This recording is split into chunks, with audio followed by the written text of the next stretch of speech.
Hello and welcome back to the channel. Today we're going to look at a cryptic crossword from the Daily Mail website. They release one a day. I'd say this is on the easier end of cryptic crosswords. It's not the simplest. If you're a true beginner, I would recommend Love It, but we're going to look at this one today.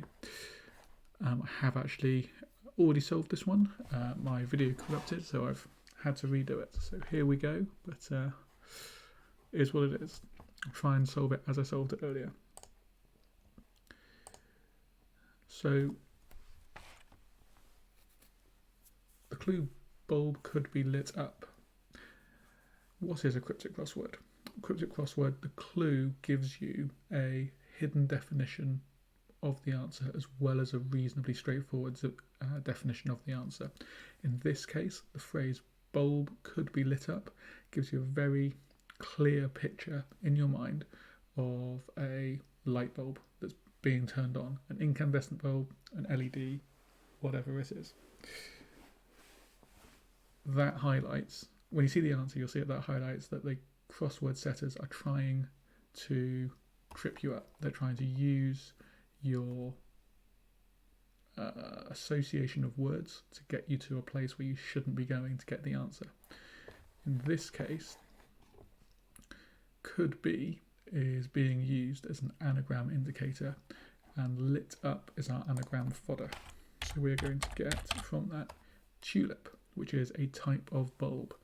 Nothing to do with the sort of bulb that can be lit up, and very much shows that that this is that there is a hidden definition in there. Origins of garage and parking space. So, as we saw with that last clue, the definition, the straight definition, is likely at the start or the end of the clue. It's either likely to be origins, space, or parking space in this case. Unlikely to be origins of garage, unlikely to be garage and parking space. So, what do we think it is? Sometimes it's easy to see what the definition might be. Sometimes it's easy to see what the wordplay element of the clue might be. In this case, origins of garage and parking. I'm thinking that I want to take the first letter, the origin of the words garage and parking. That will give us the word gap, meaning space. Okay. Where did I go from there? I think I went to outlaws in gangs carrying equipment. So my first thought on this was an outlaw could just be a gangster, but that doesn't really fit because the definition is outlaws plural and this is outlaws singular. So I don't like that. My next thought was, if I'm looking for, I think the definition probably is outlaws, because outlaws in gangs doesn't give much, and the word carrying feels much more positional related. The word in can mean that you've got a word in something else, or you've got a word in this whole definition. The word carrying feels much more much narrower. It feels like it is saying that one word is in the other. So equipment, a short word for equipment, could be a rig, and a gang could be a band. So gangs could be bands. I'm thinking, Robin Hood and his gang, his band of merry men. So if we go with bands, then we get brigands. Child about to embrace crazy wanderers. Wanderers on a cryptic crossword can often be a nomad, and so the plural nomads feels pretty reasonable. In this one, I've got the definition first. I now need to go back to the wordplay and justify it. So the word crazy could be mad. Probably see at some point a word that means crazy where I say it's probably an anagram indicator, but yes, in this case I think crazy is mad, and I think that's being embraced by by child about. And in this case, that's the word son, S-O-N, that we're turning about, we're turning it upside down, and it is embracing the word mad. The word mad is inside it. God accepting drink in borders. The word borders is plural there, which makes me think it's sort of it's a proper noun, it's sort of the borders between England and Scotland, but I don't think that's right. This could be a god that begins with M, or alternatively, there could be a god beginning with M that is accepting, that is taking inside of it the word for a drink. And actually, the borders could be the margins. What we have here is a drink, gin, being accepted into the word Mars, which is a Roman god of war, I believe. And that gives margins, which is borders. Irritable jury's conclusion after trial. So here, look at the front, look at the back. Irritable and trial. One of those is likely our definition. Maybe irritable jury, but that feels very narrow. The word after here feels very positional. So I'm thinking that we've got a word for trial and then something after it. And what's after it could be jury's conclusion, the last letter, the conclusion of the word jury. So if we put that in, and if we find a 4-letter word for trial, maybe test, which gives us testy, which can mean irritable.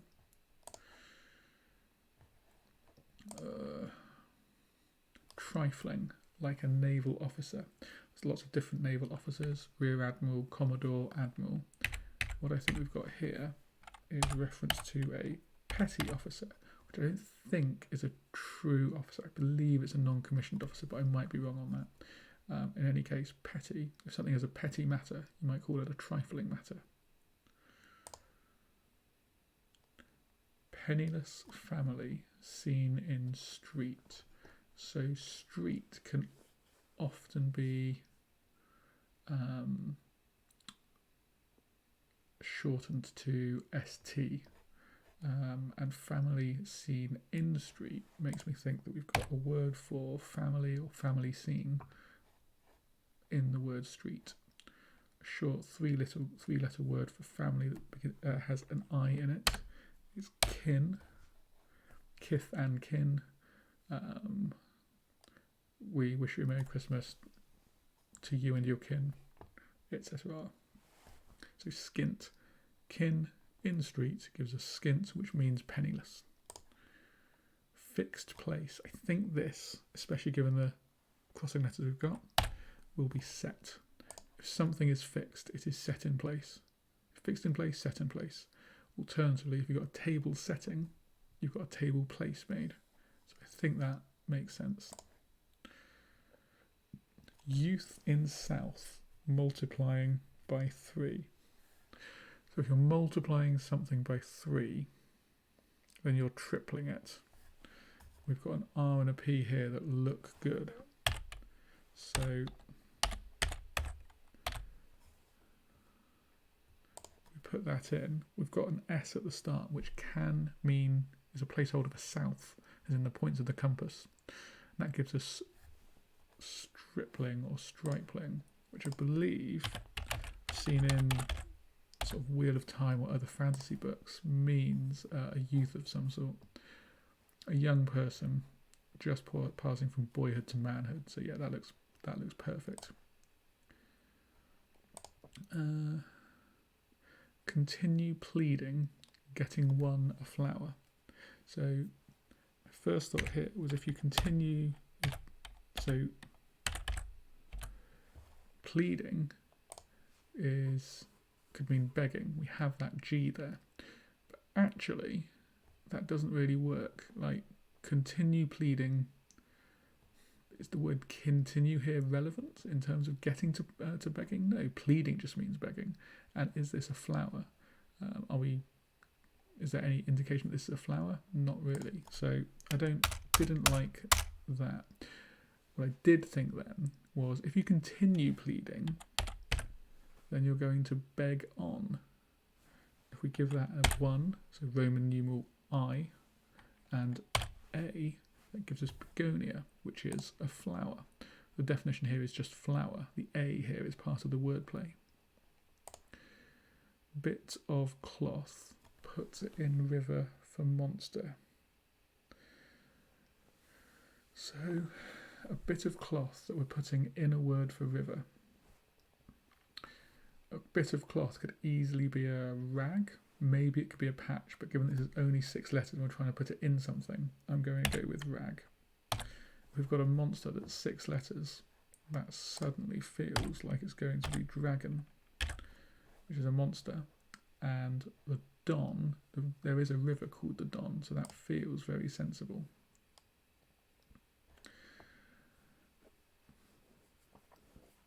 I did try and do this one at this point, but couldn't quite make it work. So we'll come back to that when we get to where I got to it. They are married in Spain for varied reasons. Now, this one, varied, is going to be an anagram indicator, and reasons being 7 letters is our anagram fodder. We're actually looking at our definition as they are married in Spain, which feels like a very odd definition. But that is what señoras are. They are married women in Spain.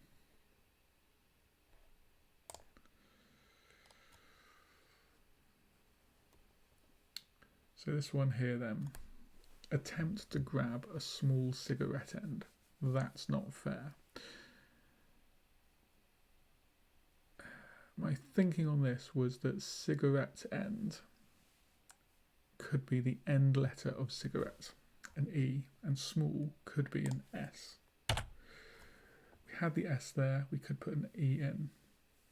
So then I was looking for a 4-letter word that meant attempt, and that was going to grab, to take inside of it, S and E for cigarette end.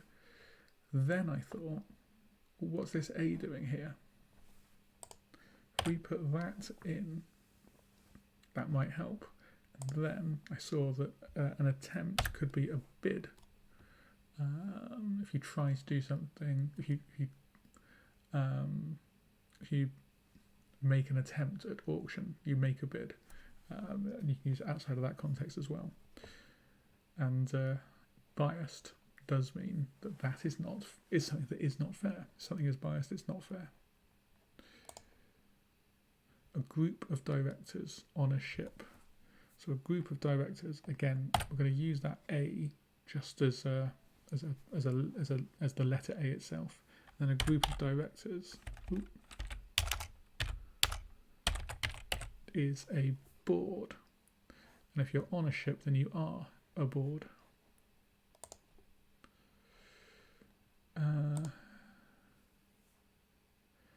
An old film star seen in dress circle. So circle here, I was thinking could be O. Have we got any O's in the dictionary up here?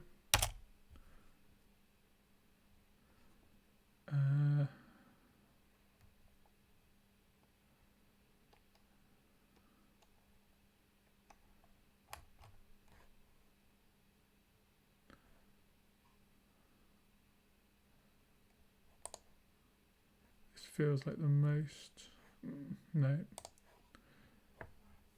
So I believe that an O can mean anything, can mean something round, can mean a ring, a circle. It's not showing it in the OED there, but let's keep that in. It took me a minute or two for this, but then I thought, is there another word for a dress, as in the item of clothing? But then I thought, what about dress being more of a class of item, the clothes themselves? Your dress could be your garb. Greta Garbo is an old film star. What do we have then? information from reduced officer. Now, my first thought on this was the word from might be indicating a hidden clue, a word that was inside reduced officer, or from reduced might be indicating a word that is inside officer, or shortening it down. Obviously there's no G anywhere in that, but that made me think, oh, well, gen could be a shortened or reduced word for a specific type of officer.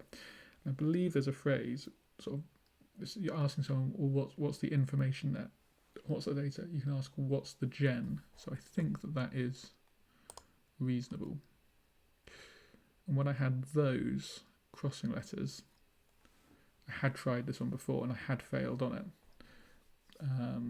And the trick on this one is working out what the clue is. As soon as you get what the clue is asking, then it's very doable.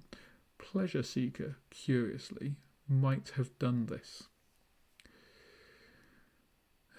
I mean, what part of the clue there feels like the definition and what part feels like wordplay? I think it's very easy to get your definition.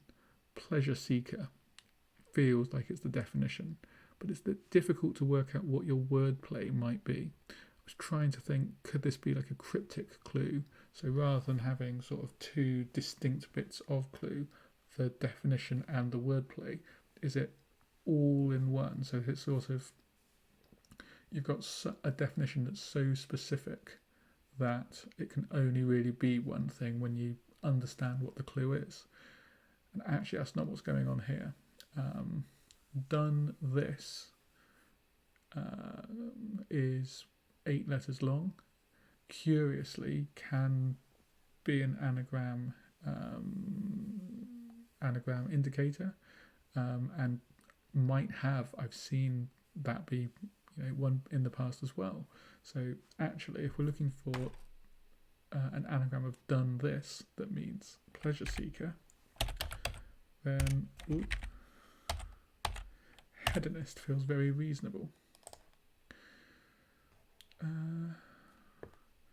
think at that point I came up here.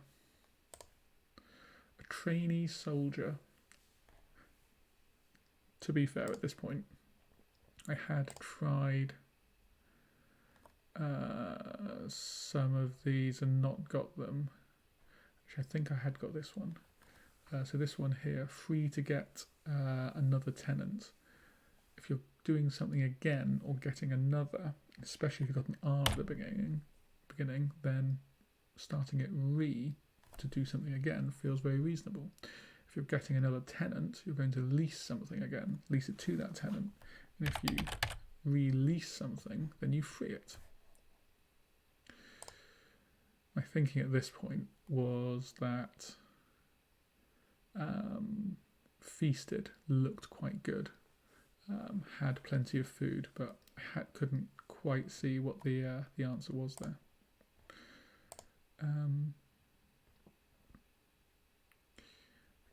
I tried this one as well, but I came back to it later. We'll do it now though, because it doesn't affect the bottom corner of the thing of the crossword. Workforce is where Burton is. So in this case, a workforce is a staff. If you've got many workforces, you have staffs. And the city of Burton-on-Trent, I believe, is in Staffordshire, which can be shortened to staffs with a double F. And that made feasted look very good. So I put that in and tried to justify it. And then I realised that if you have no food, then if you had no food, then you fasted. But I couldn't quite see how E is about a quarter. But about a quarter. The best I could come up with was that the letter E might represent a quarter, but I think actually that represents 2 point something, not 0.2 something. So to a certain degree, that one's still a bit of a mystery to me. If anyone's got any ideas, feel free to leave them in the comments.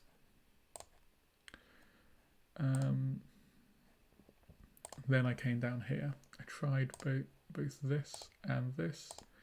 I thought that in disguise might mean that it was an anagram and it was going to be of It's Eve. I played around, but I could not get that to work at this point. A trainee soldier acted strangely. Strangely feels like an anagram indicator.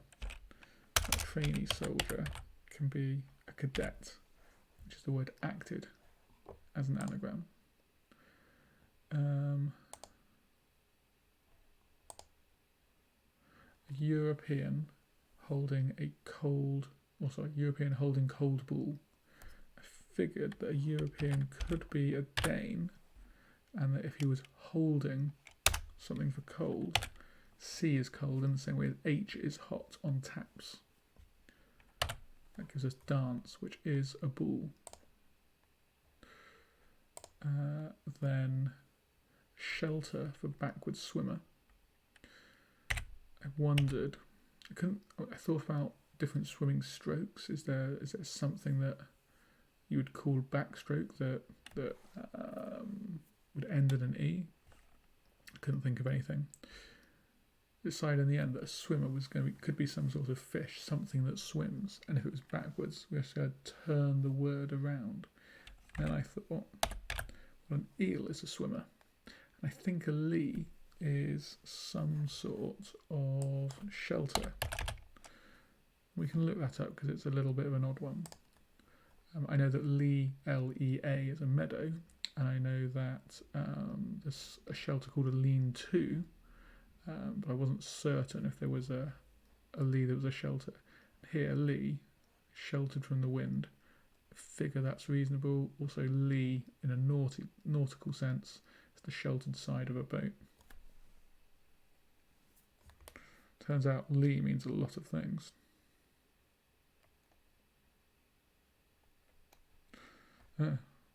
Lee this spelling of lee can also be a meadow. So I'd looked at this one earlier. I'd thought, because I had the C, that a cud-chewing mammal would be a cow. But actually, when I had the C and the L, I realised. So my original thought was that cow was going to be part of it and was going to be part of the wordplay. But actually, with the L, I realised that camel was the definition, or cud-chewing mammal was the definition, and that if you show up, then you come. So if you showed up, you came, and lake can just be an L. So showed up by lake gives us camel, which is a cud-chewing mammal. Another slightly odd one here. So chap with key, a renowned African leader. Renowned African leader with those letters feels like it's going to be Mandela. And a chap, man, with key. D is a musical key. A goes at the end, but I couldn't make the E and L work. I figured it had to be Mandela with those letters. Again, what else could it be? But not entirely sure. Again, if you've got any ideas as to how that one works, please get in the comments, let me know. I look forward to learning from you. It's the last for 4 months. I was playing around with this for a bit. I couldn't see it. I was thinking, well, before I had this H, I was thinking of the number 13, erroneously connecting that with 4 months rather than 3, which wasn't a help. I was trying to think, is it something about a third of a year, or what happens once every 4 months? What happens 3 times a year? Couldn't make it work. Noted that there's 4 months that at the end of their month name they end in ember. Couldn't make that work. And then finally I realised that 4 months, the last day of the month is the 30th. How many days have 30 months? Well, 11 of them, but some of them have more. Turns out 8 of them have more and 4 of them have exactly 30. And it came down to this one and trying to work out what the anagram was here. And again, it's Eve in disguise. Felt like it's an anagram of it's Eve. That did not feel like it was going to work. And that also doesn't feel like it would work. So at that point, there's only two options. And I decided that Stevie was our answer, which gave us Stevie Wonder. So we managed to do that in 23 minutes this time. It took 35 when we were going through completely afresh. So sped up a little bit, and while you didn't hear me having to think through some of those clues in a slightly longer form. But yeah, there we go. Got there in, well, 10 minutes less than before. Hopefully my software won't mess up in the same way tomorrow. You'll get to see me do a real one. So all the best, and till the next time. If you like what you saw, then feel free to like or subscribe. But yeah, till the next Cryptic Crossword, may the force be with you.